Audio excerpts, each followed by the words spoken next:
ഞാൻ വളരെയേറെ സ്നേഹിക്കുന്ന എൻ്റെ ഉറ്റച്ചങ്ങാതിയും ഈ ആനാകോട് ഡിസ്ട്രിക്റ്റിൻ്റെ ചെയർമാനുമായിരിക്കുന്ന ബഹുമാനമുള്ള ഐസക് പോൾ സിംഗ് അച്ഛൻ അവരുകളെ, ഈ സഭയുടെ സഭാ സെക്രട്ടറി ഷൈൻ അവരുകളെ, ഇന്നത്തെ ഈ ബ്ലൂ സഫയർ ആനിവേഴ്സറിയിൽ പങ്കെടുക്കുവാൻ വളരെ താല്പര്യപൂർവ്വം ഇവിടെ കടന്നു വന്നിരിക്കുന്ന പ്രിയപ്പെട്ടവരെ, സഭ കമ്മിറ്റി അംഗങ്ങളെ, എല്ലാവർക്കും യേശുക്രിസ്തുവിൻ്റെ നാമത്തിലുള്ള എൻ്റെ സ്നേഹവന്ദനം അറിയിക്കുകയാണ്. ഏകദേശം 35 വർഷങ്ങൾക്ക് മുമ്പാണ് എൻ്റെ പിതാവ് ഈ സഭയുടെ ശുശ്രൂഷകനായിട്ട് സേവനമനുഷ്ഠിച്ചത്. അന്ന് ഞാനൊരു കോളേജ് വിദ്യാർത്ഥിയായിരുന്നു. ഇവിടെ ഇരിക്കുന്ന ഒത്തിരി പേരെ എനിക്ക് വളരെയധികം പരിചയമുണ്ട്. നിങ്ങളുടെ സഭാ സെക്രട്ടറി ഷൈനെയും ഇന്നിവിടെ സ്വാഗതം പറഞ്ഞ ഷൈനുമൊക്കെ കൊച്ചു നിക്കറിട്ട് ഇവിടെ ഓടിക്കൊണ്ട് നടന്നതിനെ ഞാൻ ഈ സമയത്ത് ഓർക്കുകയാണ്. ഇന്ന് അവരൊക്കെ ഈ സഭയുടെ നേതാക്കന്മാരായി പ്രവർത്തിക്കുന്നതിലും അതിയായ സന്തോഷമുണ്ട്.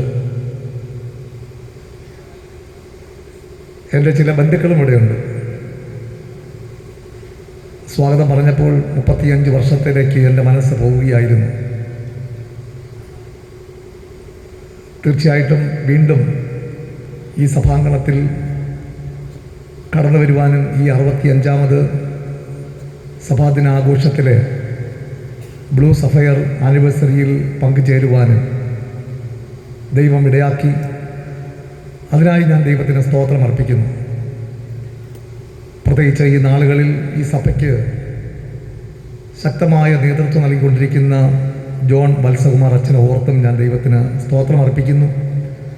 കുടുംബമായിട്ട് ഈ ദേശത്ത് പാർത്ത് ജനത്തിൻ്റെ ആവശ്യമറിഞ്ഞ് പ്രവർത്തിക്കുവാൻ അച്ഛന് ദൈവം നൽകിയിരിക്കുന്ന പ്രത്യേക കഴിവുകളെ ഓർത്തും ഞാൻ ദൈവത്തിന് സ്തോത്രം അർപ്പിക്കുന്നു. ഈ നാളുകളിൽ ശാരീരികമായിട്ടുള്ള ബലഹീനതകളിലൂടെ അച്ഛൻ കടന്നു പോകുന്നു.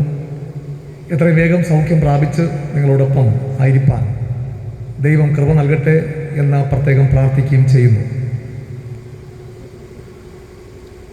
ഈ അടുത്ത കാലത്താണ് ഈ സഭ AH ലെഗ് മെമ്മോറിയൽ സഭയായിട്ട് മാറ്റപ്പെട്ടത്. നമ്മുടെ മഹായിടവകയുടെ ആദ്യ ബിഷപ്പായിരുന്ന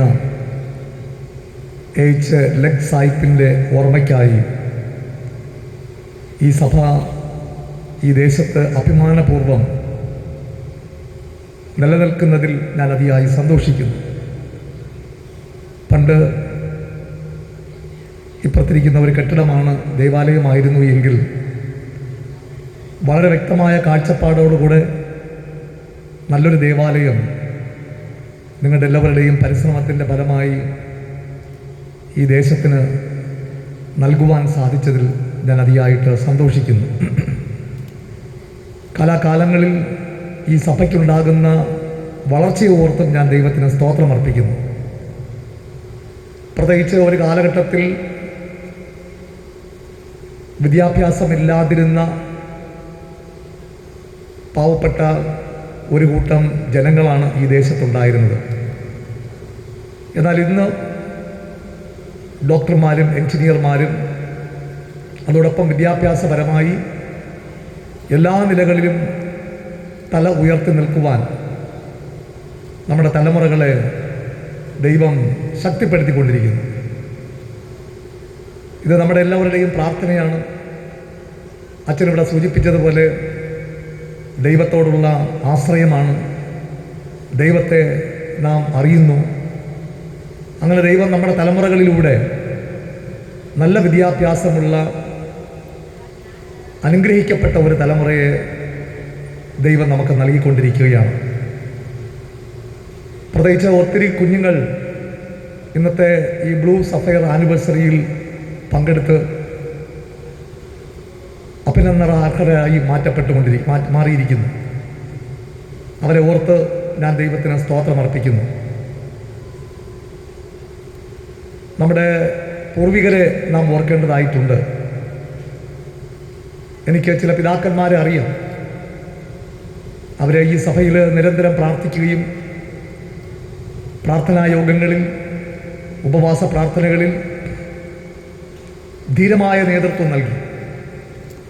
അവരുടെ നിലവിളി, കണ്ണുനീരോടുകൂടെയുള്ള പ്രാർത്ഥന, അതിൻ്റെ ഫലമായിട്ടാണ് അനുഗ്രഹീതകരമായ ഒരു തലമുറയെ വാർത്തെടുക്കുവാൻ നമുക്ക് സാധ്യമായത്. നമ്മുടെ പൂർവികരെ നമ്മൾ ഓർക്കുമ്പോൾ അവർക്ക് വിദ്യാഭ്യാസമില്ലായിരുന്നു. എന്നിരുന്നാലും നമ്മുടെ തലമുറകൾക്ക് വേണ്ടി അവർ ഒരുപാട് സംഭാവനകൾ നൽകി. എന്നാൽ ഇന്ന് ഒരു ആധുനിക തലമുറയാണ്, ഒരു ഡിജിറ്റൽ വേൾഡിലാണ് നമ്മൾ ജീവിക്കുന്നത്. നമ്മുടെ പൂർവികന്മാർക്ക് കമ്പ്യൂട്ടർ എന്താണെന്ന് അറിയില്ല. എന്നാൽ ഇന്ന് ലോകം മുഴുവനും നമ്മുടെ കൈക്കുമ്പിളിലാണ്. ഒരു മൊബൈൽ ഫോണുണ്ട് എങ്കിൽ ലോകത്തിൽ നടക്കുന്ന എല്ലാ വാർത്തകളും അപ് ടു ഡേറ്റ് ആയിട്ട് അറിയുവാനുള്ള എല്ലാ സംവിധാനങ്ങളും ഇന്ന് നമ്മുടെ ശാസ്ത്ര സാങ്കേതിക വിദ്യയിൽ ഉണ്ട്. വളരെയധികം നാം ആഗ്രഹിക്കുന്നതിലും ചിന്തിക്കുന്നതിലും അപ്പുറമായ രീതിയിലുള്ള ദ്രുതഗതിയിലുള്ള പുരോഗമനമാണ് ഓരോ ദിവസവും ഇങ്ങനെ നടന്നുകൊണ്ടിരിക്കുന്നത്.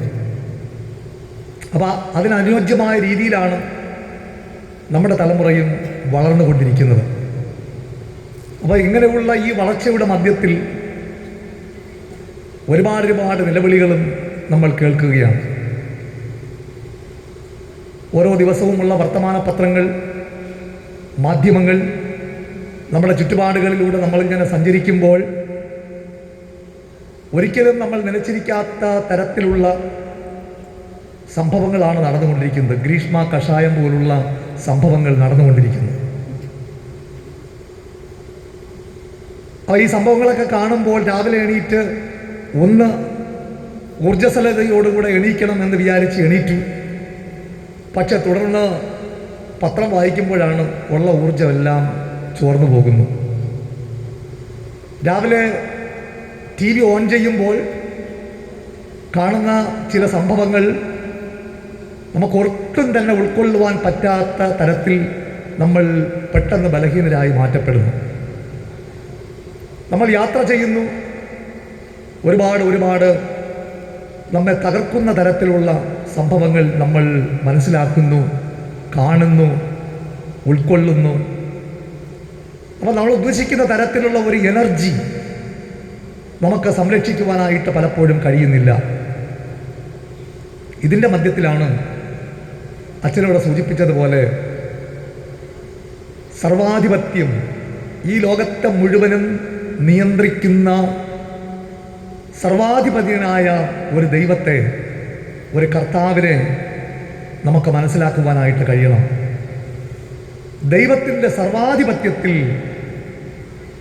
വളരെ ആശ്രയത്തോടുകൂടെ നമുക്ക് വിശ്വസിക്കുവാനും ആ വിശ്വാസത്തിൽ അധിഷ്ഠിതമായ ജീവിതം നയിക്കുവാനും നമുക്ക് കഴിയുമ്പോഴാണ് ഏത് ബലഹീനതകളെയും ഏത് തളർച്ചകളെയും അതിജീവിച്ച് നാം ഉദ്ദേശിക്കുന്ന തരത്തിലുള്ള ലക്ഷ്യപ്രാപ്തിയിലേക്ക് നമുക്ക് എത്തിച്ചേരുവാനായിട്ട് കഴിയുന്നത്. ഈ അടുത്ത കാലത്ത് കാട്ടാക്കട സഭയിലുള്ള ഒരു യുവതി മിഷൻ വീട്ടിൽ കടന്നു വന്നു. അവൾ വളരെ അസ്വസ്ഥമാണ്. അവൾ കരയുകയാണ്. എന്താണ് കാര്യമെന്ന് ചോദിച്ചു. അപ്പോൾ പറഞ്ഞത്, ഞാൻ ഡിഗ്രിയൊക്കെ കഴിഞ്ഞു, നല്ല രീതിയിലൊക്കെ പഠിച്ചു, ഇനി എനിക്ക് പഠിക്കുവാൻ കഴിയുന്നില്ല. എന്താണെന്ന് എനിക്കറിയില്ല. ജീവിതത്തിൽ ഒരു അസ്വസ്ഥത, കിടന്നാൽ എനിക്ക് ഉറക്കം വരുന്നില്ല. എന്താണ് കാര്യമെന്ന് ചോദിച്ചു. അവളൊന്നും പറയുന്നില്ല. അച്ഛൻ എനിക്ക് വേണ്ടി പ്രാർത്ഥിക്കണം. ഞാൻ വേറെ ഒന്നും ചോദിച്ചില്ല. ഞാൻ പ്രാർത്ഥിച്ചു. അവൾ വീട്ടിലേക്ക് പോയി. അവളുടെ മാതാപിതാക്കളുമായിട്ട് ഞാൻ സംസാരിച്ചു. അപ്പോൾ പറഞ്ഞത്, അച്ഛാ, ഭവനത്തിൽ വന്നു കഴിഞ്ഞാൽ അതിനകത്തൊരു കമ്പ്യൂട്ടറുണ്ട്. ഞങ്ങളുമായിട്ട് ഒരു സംസാരവും ഇല്ല. സംസാരിച്ചു കഴിഞ്ഞാൽ ഭയങ്കര ദേഷ്യമാണ്. എപ്പോഴും കമ്പ്യൂട്ടറിൻ്റെ മുൻഭാഗത്താണ്. അവൾ പഠിക്കുകയാണ്, അവൾ അതിനെ മനസ്സിലാക്കുകയാണ്. എന്താണ് എന്ന് ഞങ്ങൾക്ക് ഒരു പിടിയുമില്ല. ചോദ്യം ചോദിക്കുവാനായിട്ട് പാടില്ല. അപ്പോൾ എന്തോ അവളുടെ ജീവിതത്തിൽ ഒരു അസ്വസ്ഥത ഉണ്ടായി. അത് ഇങ്ങനെ അവൾ വിങ്ങിപ്പൊട്ടി അണപൊട്ടി ഒഴുകിക്കൊണ്ടിരിക്കുന്ന ദിവസങ്ങളാണ്. വീണ്ടും ആ കുട്ടിയെക്കുറിച്ച് ഒരുപാട് കാര്യങ്ങൾ അന്വേഷിച്ചു. കൊച്ചുനാളിൽ സൺഡേ സ്കൂളിലൊക്കെ വന്നുകൊണ്ടിരുന്ന കുട്ടിയാണ്. COF ചില ദിവസങ്ങൾ വന്നു, പിന്നെ വന്നില്ല. പഠിത്തത്തിൻ്റെ പേരും പറഞ്ഞ് പിന്നെ വരാതെയായി. വീട്ടിൽ പ്രാർത്ഥനയുണ്ട്, ഒരു സഹോദരനുണ്ട്, സഹോദരൻ പ്രാർത്ഥനയ്ക്കിരിക്കും. പക്ഷേ ഈ കുട്ടി വല്ലപ്പോഴും ഒരിക്കൽ. ഇപ്പോൾ പ്രാർത്ഥനയ്ക്ക് ഇരുന്നിട്ട് 6 മാസത്തിലധികമായി. അപ്പം എന്താണ് കാരണം എന്നുള്ളതിനെക്കുറിച്ച് വീട്ടുകാർക്കും അറിയില്ല. എന്നോട് വന്ന് പറഞ്ഞു, എനിക്കും അതിൻ്റെ അടിസ്ഥാനപരമായ കാര്യങ്ങൾ പറഞ്ഞു കൊടുക്കുവാൻ, പ്രശ്നങ്ങൾക്ക് പരിഹാരം പറഞ്ഞു കൊടുക്കുവാനായിട്ടും കഴിയില്ല. വീണ്ടും അന്വേഷിച്ചു. അപ്പോൾ ആ കുട്ടിക്ക് ഒരു ലവ് അഫെയർ ഉണ്ടായിരുന്നു. വളരെ ആത്മാർത്ഥമായിട്ട് സ്നേഹിച്ചു. പക്ഷേ നനച്ചിരിക്കാത്ത സന്ദർഭത്ത് അവളെ വിട്ട് അവൻ പോയി. അതിലുള്ള അതിയായ ദുഃഖം ആണ്. അപ്പോൾ എന്തുകൊണ്ട് ഇത് ഒരു സംഭവം മാത്രമല്ല, ഒരുപക്ഷെ നമ്മുടെ ചുറ്റുപാടുകളിലും നമ്മുടെ ഭവനങ്ങളിലും ഒക്കെ ഉള്ള കാര്യങ്ങളാണ്. എന്തുകൊണ്ട് ഇങ്ങനെ സംഭവിച്ചു എന്ന് വളരെ കൂലങ്കഷമായിട്ട് മനസ്സിലാക്കിയപ്പോൾ ഒരു കാലഘട്ടത്ത് അവൾക്ക് ദേവാലയവുമായിട്ടൊരു ബന്ധമുണ്ടായിരുന്നു, ദൈവവുമായിട്ടൊരു ബന്ധമുണ്ടായിരുന്നു. അവളുടെ പ്രയാസങ്ങളും എല്ലാം പങ്കുവയ്ക്കുവാൻ അവളോടൊപ്പം അവളെ സംരക്ഷിക്കുന്ന, അവളെ രക്ഷിക്കുന്ന, അവളെ പരിപാലിക്കുന്ന, അവൾക്ക് പഠിത്തത്തിന് പ്രോത്സാഹനം നൽകുന്ന ഒരു കർത്താവ് അവളുടെ ജീവിതത്തിൻ്റെ നടുവിലുണ്ടായിരുന്നു. പക്ഷെ എപ്പോഴാണോ അതിൽ നിന്ന് അകൽച്ച ഉണ്ടായത്, ആ സന്ദർഭത്ത് അവളുടെ ജീവിതം തകർന്ന് തരിപ്പണമായി കൊണ്ടിരിക്കുകയാണ്. എന്നെ കേൾക്കുന്ന പ്രിയ വിദ്യാർത്ഥികളെ, സംഭവബഹുലമായ ഒരു കാലഘട്ടത്തിലാണ് നിങ്ങളും ഞാനും ജീവിക്കുന്നത്. പ്രത്യേകിച്ച് ഇവിടെ ഇരിക്കുന്ന മാതാപിതാക്കൾക്ക് നമ്മുടെ കുഞ്ഞുങ്ങളെക്കുറിച്ച് പൂർണ്ണമായ ഒരു ഗ്രാഹ്യമുണ്ടോ? എൻ്റെ മകൻ ഇപ്പോൾ എവിടെയാണ്? ഇപ്പോൾ എവിടെയാണ്? അവൻ വീട്ടിലാണോ? അത് വേറെ എവിടെയെങ്കിലും ആണ്? വേറെ എവിടെയെങ്കിലും ആണെങ്കിൽ എവിടെയാണ് എന്നതിനെക്കുറിച്ച് പലപ്പോഴും നമുക്ക് മനസ്സിലാക്കുവാനായിട്ട് കഴിയുന്നില്ല. ഞാൻ നേരത്തെ പറഞ്ഞതുപോലെ ഇതൊരു ഡിജിറ്റൽ വേൾഡാണ്. അങ്ങനെയുള്ള ഒരു കാലഘട്ടത്തിൽ നമ്മുടെ കുഞ്ഞുങ്ങൾ ഇങ്ങനെ ഇഴുകിച്ചേർന്ന് കൊണ്ടിരിക്കുമ്പോൾ, മാതാപിതാക്കൾക്ക് പോലും വളരെയധികം വേദന ഉളവാക്കുമ്പോൾ, വിശുദ്ധ വേദപുസ്തകത്തിലേക്ക് നമ്മൾ തിരിയണം. നമ്മൾ ഒരുപാട് കാര്യങ്ങൾ ഈ ലോകത്തിൽ മനസ്സിലാക്കുന്നു. പഠനങ്ങളിലൂടെ, കമ്പ്യൂട്ടറിലൂടെയൊക്കെ ഈ ലോകത്തിലുള്ള മുഴുവൻ കാര്യങ്ങൾ മനസ്സിലാക്കുന്നു. അതിൻ്റെ മധ്യത്തിൽ നമ്മുടെ ജീവിതത്തിൻ്റെ അടിസ്ഥാന പ്രമാണമായി ദൈവത്തിൻ്റെ വചനങ്ങൾ നമുക്ക് മനസ്സിലാക്കുവാനായിട്ട് കഴിയണം. വെളിപ്പാട് പുസ്തകം 5-ാം അധ്യായത്തിൽ ഒരു സ്വർഗീയ ദർശനം അവിടെ ഉണ്ട്. ഒരു സ്വർഗീയ ദർശനം. മേലാൽ സംഭവിപ്പാനുള്ള കാര്യങ്ങൾ യോഹന്നാൻ എന്ന വെളിപ്പാട്ടുകാരന് കർത്താവ് നൽകിക്കൊണ്ടിരിക്കുന്ന ഒരു പുസ്തകമാണ് വെളിപ്പാട് പുസ്തകം. 5-ാം അധ്യായത്തിൽ നമ്മൾ കാണുന്നത് ഒരു സ്വർഗീയ ദർശനമാണ്. എന്താണ് ആ ദർശനം? സിംഹാസനത്തിൽ ഒരുത്തൻ ഇരിക്കുകയാണ്. 7 മുദ്രയാൽ മുദ്രണം ചെയ്യപ്പെട്ട, അകത്തും പുറത്തും എഴുത്തുള്ള ഒരു പുസ്തകം സിംഹാസനത്തിലിരിക്കുന്നവൻ പിടിച്ചിരിക്കുകയാണ്. പക്ഷേ അത് തുറക്കുവാനായിട്ട് കഴിയുന്നില്ല. സ്വർഗത്തിൽ നിന്ന് ഒരു ശബ്ദം ഉണ്ടാവുകയാണ്. ഈ പുസ്തകം തുറക്കുവാൻ ആർക്ക് കഴിയും? ഈ പുസ്തകം തുറക്കുവാനായിട്ട് ആർക്ക് കഴിയും? അപ്പോൾ സ്വർഗത്തിൽ ഒരുപാട് വിശുദ്ധന്മാരുണ്ട്, ഭൂമിയിലും ഒരുപാട് പേരുണ്ട്. ഈ ശബ്ദം ഇങ്ങനെ കേട്ടുകൊണ്ടിരിക്കുകയാണ്.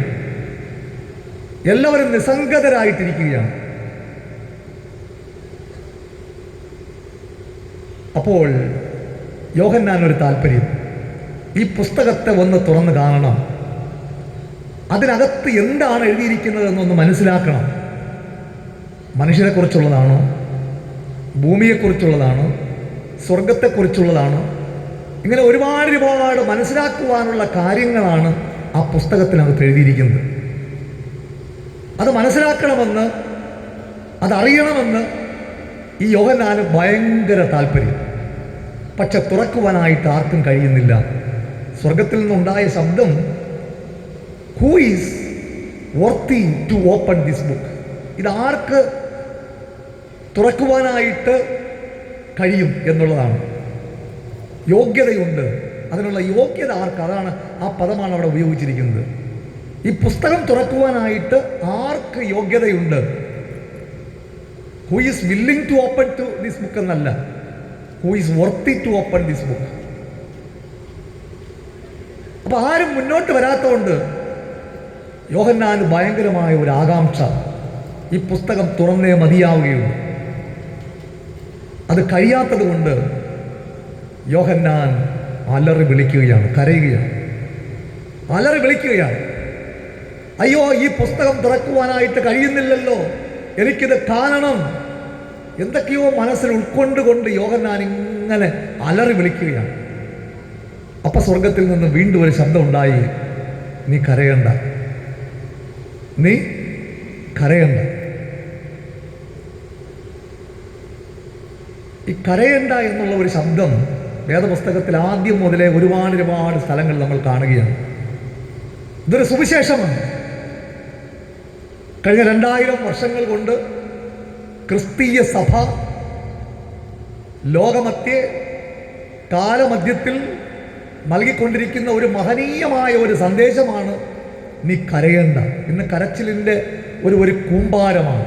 ഞാൻ നേരത്തെ പറഞ്ഞതുപോലെ ഒരു കുട്ടി എൻ്റെ മിഷൻ വീട്ടിൽ വന്നു, അവളും ഇങ്ങനെ കരഞ്ഞുകൊണ്ടിരിക്കുകയാണ് ജീവിതത്തിൻ്റെ പ്രതിസന്ധികളുടെ മധ്യത്തിൽ. അപ്പോൾ ഇന്ന് കരച്ചിലാണ്. ചില കുട്ടികളുണ്ട്, പഠിക്കാൻ കഴിയുന്നില്ല,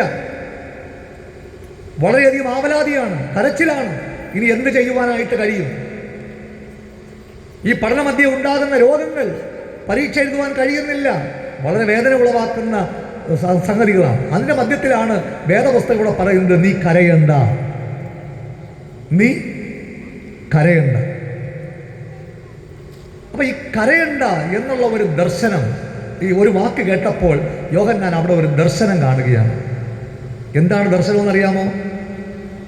വെളിപ്പാട് പുസ്തകം 5-ന്റെ 6-ാം അധ്യായത്തിൽ പറയുന്നു, യഹൂദാ ഗോത്രത്തിന്റെ സിംഹവും ദാവീദിന്റെ വേരുമായവൻ ഈ പുസ്തകം തുറപ്പാൻ യോഗ്യൻ. ആരാണ് യോഗ്യൻ? യഹൂദാ ഗോത്രത്തിന്റെ സിംഹവും ദാവീദിന്റെ വേരുമായവൻ ഈ പുസ്തകം തുറപ്പാൻ യോഗ്യൻ. അപ്പോ യോഹന്നാൻ ഇങ്ങനെ ആ ഒരു ദർശനം ഇങ്ങനെ കാണുകയാണ്. ഒരുപാട് പ്രതിസന്ധികളുടെ മധ്യത്തിലൂടെയാണ് യോഹന്നാൻ കടന്നു പോകുന്നത്. കാരണം റോമിൽ നിന്ന് നാട് കടത്തി പത്മോസ് ദ്വീപിലായിരിക്കുകയാണ്. ഒരുപാട് പീഡനങ്ങളുണ്ട്. ഏഷ്യ മൈനറിൻ്റെ ഒരു ബിഷപ്പാണ് ഈ യോഹന്നാൻ. തൻ്റെ സഭയിലുള്ള ഒരുപാട് ആൾക്കാർ പീഡനത്തിനിരയായി ഇഞ്ചിഞ്ചായിട്ട് മരിച്ചുകൊണ്ടിരിക്കുന്നു. അങ്ങനെയുള്ള ഒരുപാട് മാനസിക വ്യഥയുണ്ട്. അതെല്ലാം ഉൾക്കൊണ്ടുകൊണ്ടാണ് യോഹന്നാൻ ഇവിടെ പൊട്ടിക്കരയുന്നത്. അതിൻ്റെ മധ്യത്തിലാണ് സ്വർഗത്തിൽ നിന്നൊരു ശബ്ദം ഉണ്ടാകുന്നത്, നീ കരയണ്ട, നീ കരയണ്ട.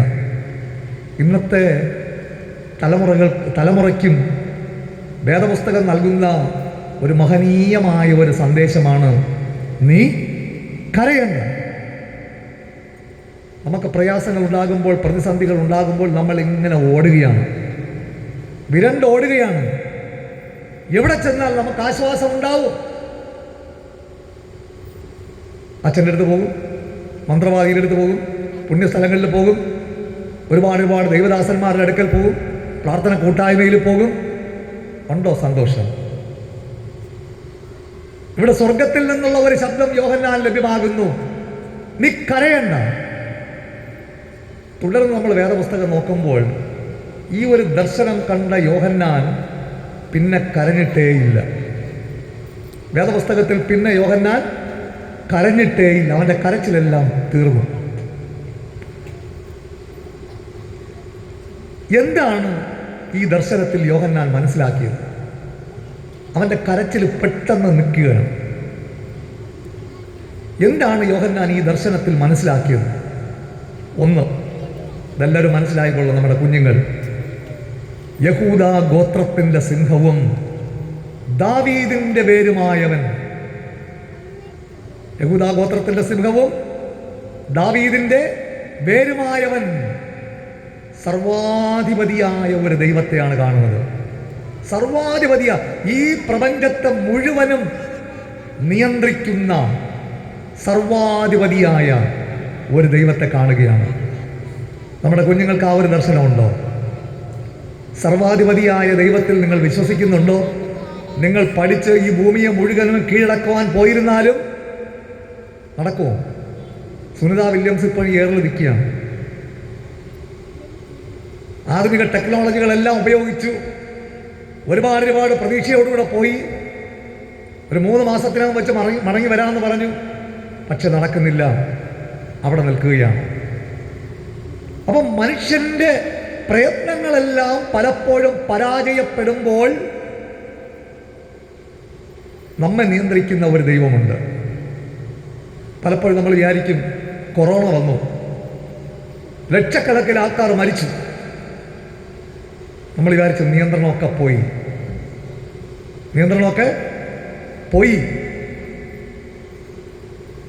എന്തെല്ലാം അനിഷ്ട സംഭവങ്ങൾ നടക്കുന്നു. അത് കാണുമ്പോൾ, ഇത് കാണുമ്പോൾ, അപജയങ്ങൾ സംഭവിക്കുമ്പോൾ നമ്മൾ വിചാരിക്കും ദൈവത്തിൻ്റെ നിയന്ത്രണം ഈ ഭൂമിയിൽ നിന്ന് നഷ്ടപ്പെട്ടു. ഒരിക്കലും നഷ്ടപ്പെട്ടില്ല. ഈ നടക്കുന്നതൊന്നും യാദൃച്ഛികമായിട്ട് നടക്കുന്ന ഒന്നല്ല. പിന്നെയോ എല്ലാ നിയന്ത്രണവും ദൈവത്തിൻ്റെ കൈകളിലാണ്. ദൈവത്തിൻ്റെ ഹിതം മാത്രമേ ഈ ഭൂമിയിൽ നടക്കുള്ളൂ എന്ന് നിങ്ങൾ വിശ്വസിക്കുന്നുണ്ടോ? ഈ പ്രപഞ്ചത്തെ സൃഷ്ടിച്ച സർവാധിപതിയായ, ചിലപ്പോൾ കുറച്ച് കഷ്ടങ്ങളും വേദനകളും നിരാശകളും ഒക്കെ ജീവിതത്തിൽ ഉണ്ടാകും, എന്നാലും അതിൻ്റെ പിന്നിൽ നമ്മൾ നിയന്ത്രിക്കുന്ന സർവശക്തനായ ഒരു ദൈവമുണ്ട്. നിങ്ങൾ വിശ്വസിക്കും? അങ്ങനെ വിശ്വസിക്കുന്നവർ കൈവർത്തിക്കുക. ദൈവത്തിന് സ്തോത്രം. ആ ദൈവത്തിലാണ് നമ്മൾ വിശ്വസിക്കുന്നത്. അത് യോഹന്നാൻ മനസ്സിലാക്കിയപ്പോൾ യോഹന്നാന്റെ കരച്ചിൽ നിന്നു. പിന്നെ യോഹന്നാൻ കരഞ്ഞിട്ടേ ഇല്ല. അതുകൊണ്ട് ഈ ദൈവമാണ് നിങ്ങളെയും എന്നെയും നടത്തുന്നത്. നിങ്ങൾ എവിടെ എത്തിച്ചേരണമെന്ന് തീരുമാനിക്കുന്നത് ദൈവമാണ്. ആ ദൈവത്തെ നമ്മൾ മുറുകെ പിടിക്കുമ്പോൾ തീർച്ചയായിട്ടും നമ്മുടെ പ്രശ്നങ്ങളും നമ്മുടെ ആവലാതികളും നമ്മുടെ വേദനകളും ഒന്നുമല്ല, നമ്മുടെ മുഴുവനായിട്ട് ദൈവത്തിൻ്റെ കരങ്ങളിൽ നമുക്ക് സമർപ്പിക്കുവാനായിട്ട് കഴിയണം. 2, ഇവിടെ യോഹന്നാൻ പെട്ടെന്ന് കരഞ്ഞുകൊണ്ടിരുന്ന കരച്ചിൽ തീർന്നു. ഒരു ദർശനമാണ്. യഹൂദാ ഗോത്രത്തിൻ്റെ സിംഹവും ദാവീദിൻ്റെ വേരുമായവൻ, ഈ മുദ്ര പൊട്ടിപ്പാൻ യോഗ്യൻ. അപ്പോൾ യോഹന്നാൻ ഒരു ആഗ്രഹം. ആരാണ് യഹൂദാ ഗോത്രത്തിൻ്റെ സിംഹം? ആരാണ് യഹൂദാ ഗോത്രത്തിൻ്റെ സിംഹം? ഒന്ന് പരതി നോക്കിയപ്പോൾ കണ്ടത് 4 ജീവികളുടെ മധ്യത്തിൽ സിംഹാസനത്തിൽ ഇരിക്കുന്നവൻ്റെ അടുത്ത് ഒരു അറുക്കപ്പെട്ട കുഞ്ഞാടാണ് ഇരിക്കുന്നത്. സർവാധിപതിയായ ഒരു ദൈവം, അതിൻ്റെ മധ്യത്തിൽ ഇരിക്കുന്ന ആരാണ്? അറുക്കപ്പെട്ട ഒരു കുഞ്ഞാട്, വേദനയോടുകൂടെ ഇരിക്കുന്ന ഒരു കുഞ്ഞാട്. സഹനം, വേദനിക്കുന്ന ഒരു കുഞ്ഞാട്. ആ കുഞ്ഞാടിൻ്റെ പ്രത്യേകത എന്താണെന്ന് അറിയാമോ? വേദപുസ്തകത്തിൽ പറയുന്നു, അവന് 7 കൊമ്പ്, 7 കണ്ണ്. പവർ, ശക്തിയാണ് അത് സൂചിപ്പിക്കുന്നത്. അപ്പോൾ പലപ്പോഴും നമ്മുടെ ജീവിതത്തിൽ ബലഹീനതകളും വേദനകളൊക്കെ ഉണ്ടാകുമ്പോൾ നമ്മൾ ഓർക്കണം, നമുക്ക് വേണ്ടി അറുക്കപ്പെട്ട ഒരു കുഞ്ഞാട് നിങ്ങൾക്കും എനിക്കും വേണ്ടി വേദന സഹിച്ചു. ആ കുഞ്ഞാടിനെയാണ് നമ്മൾ ആരാധിക്കുന്നത്.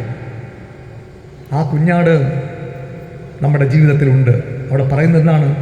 ആ 4 ജീവികളുടെ നടുവിൽ ഇരിക്കുന്നത് കണ്ടു എന്നാണ്. എവിടെയാണ് ഈ കുഞ്ഞാടിരിക്കുന്നത്? എവിടെയാണിരിക്കുന്നത്? നടുക്കാണ്. നമ്മുടെ പഠനത്തിൻ്റെ മധ്യത്തിലുണ്ട്, നമ്മുടെ ജീവിതത്തിൻ്റെ മധ്യത്തിലുണ്ട്, നമ്മുടെ കുടുംബത്തിൻ്റെ മധ്യത്തിലുണ്ട്, നമ്മുടെ വേദനയുടെ മധ്യത്തിലുണ്ട്. അത് നമ്മൾ തിരിച്ചറിയുമ്പോൾ നമ്മുടെ കരച്ചിലുകളെല്ലാം മാറും, നമ്മുടെ വേദനകളെല്ലാം മാറും. ഇന്ന് ഭൗതികതയ്ക്ക് അടിമപ്പെട്ട് ജീവിക്കുന്ന എത്രയെത്ര സംഭവങ്ങളാണ് നമ്മൾ ഓരോ ദിവസവും വർത്തമാന പത്രങ്ങളിലൂടെ കാണുന്നത് വളരെ നിരാശപ്പെടുത്തുന്ന അനുഭവം. അതിൻ്റെ മധ്യത്തിൽ നമ്മെ ശക്തിപ്പെടുത്തുന്ന, നമ്മെ നയിക്കുന്ന, നമ്മുടെ ജീവിതത്തിൻ്റെ നടുക്കായുള്ള മധ്യത്തിലുള്ള ഈ കുഞ്ഞാടിനെ നമുക്ക് മനസ്സിലാക്കുവാൻ കഴിയും. ആ കുഞ്ഞാടെന്ന് പറയുന്നത് അവിടെ പറയുന്നത് 7 കൊമ്പ്, 7 കണ്ണ്, fullness of power, fullness of spirit. അതാണ് ആ കുഞ്ഞാടിൻ്റെ പവർ. അത് നമ്മൾ മനസ്സിലാക്കുമ്പോൾ തീർച്ചയായിട്ടും നാം എത്തിച്ചേരേണ്ടുന്ന സ്ഥലത്ത് നമ്മൾ എത്തിച്ചേരും. ഈ കുഞ്ഞാട് എങ്ങനെയുള്ള കുഞ്ഞാടാണ്?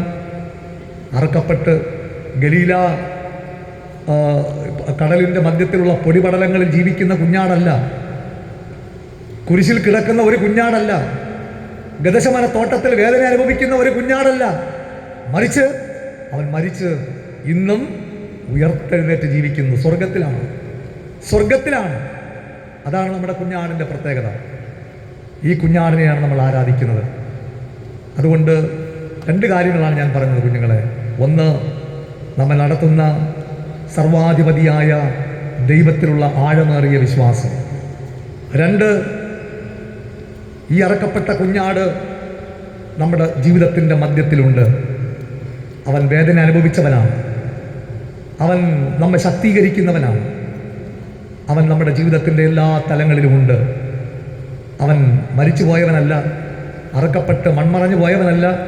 പിന്നെ ഇന്ന് സ്വർഗത്തിലുള്ളവനാണ്, സ്വർഗത്തിൽ ജീവിക്കുന്നവനാണ്. നിങ്ങൾക്കും എനിക്കും വേണ്ടി ആ കുഞ്ഞാടിനെ ആരാധിക്കുവാൻ, ദൈവവുമായിട്ടുള്ള കൂട്ടായ്മ ബന്ധത്തിൽ, ആലയവുമായിട്ടുള്ള ബന്ധത്തിൽ നമുക്ക് നിലനിൽക്കുവാൻ കഴിയുമ്പോൾ തീർച്ചയായിട്ടും അനുഗ്രഹീതകരമായ ഒരു തലമുറയെ ദൈവം നിങ്ങൾക്ക് ദാനമായിട്ട് നൽകും. അതിലേക്കുള്ള വലിയ കൃപ ദൈവം നിങ്ങൾക്ക് നൽകട്ടെ. ഇന്ന് വിവിധ പരീക്ഷകളിൽ കഠിനാധ്വാനത്തിലൂടെ ജീവിതത്തിൻ്റെ പ്രതികൂലമായ സാഹചര്യങ്ങളിലും ഉന്നത വിജയം കാത്തു സൂക്ഷിച്ച നിങ്ങളെല്ലാവരെയും ഒന്നുകൂടെ അഭിനന്ദിച്ചുകൊണ്ട് എൻ്റെ വാക്കിൽ നിന്ന് വിരമിക്കുന്നു. ദൈവം നമ്മെല്ലാവരെയും അനുഗ്രഹിക്കുമാറാകട്ടെ. ആമേൻ.